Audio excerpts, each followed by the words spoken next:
people because we actually feel deeper than the people that are telling us the things that are supposed to actually make us feel. But again, they don't mean what they say. They're just blank words without emotion, without feeling. Therefore, any empath they come across, any person they come across that is truly whole, they will inevitably hurt that person. But everyone is trying to find themselves. I think that's why all of this shit happens. But the problem is that it's gone too far because it's an endless search.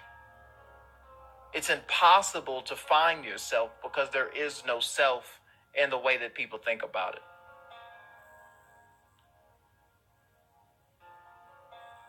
And it would be impossible for anyone to find themselves or to become whole because they've literally divided themselves. They got a higher self. They got their regular self. They got their lower self. They call themselves multidimensional beings. So they've created all of these selves while looking for a self, which would be impossible. And they can't even tell you what a self is to even find it. How can you find something if you don't know what it is you wish to find? You see, a lot of people say, I'm looking for a soulmate, but they can't tell you what a soul is. And the reason that people can't tell you what a soul is, the reason people can't find their self, is because there is no words to describe these things. There is nothing to actually find. So when you try to do it physically, you're stuck on an endless search. And while you're doing this, you're losing a part of yourself every single cycle that you do this. I wrote a quote that said, "A man that travels too far cannot retrace his steps." So when it comes to all these spiritual people, all of these confused people, all these quote unquote awakened people, they don't realize that they are that man or woman.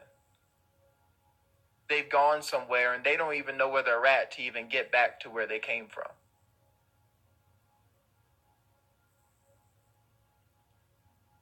You see, Alan Watts, he said something very profound in his video, Outwitting the Devil.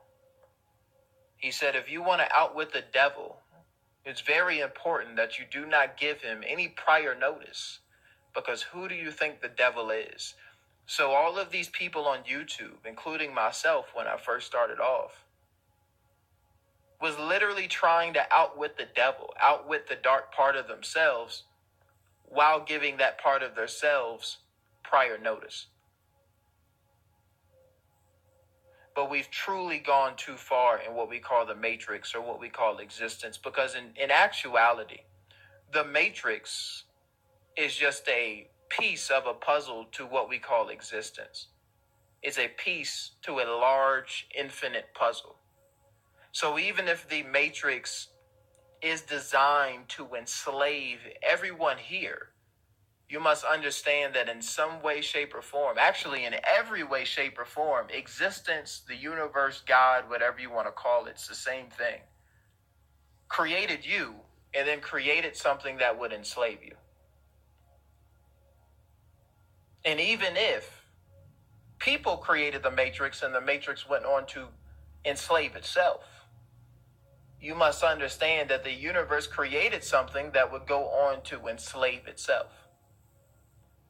You see, me, I don't take full responsibility for all of my actions. I don't take full responsibility for everything that I go through, for every wrong that I do, because it's impossible to determine if you're doing what you're doing because of something outside of yourself, or if you're doing what you're doing because that is truly who you are. It is impossible to know.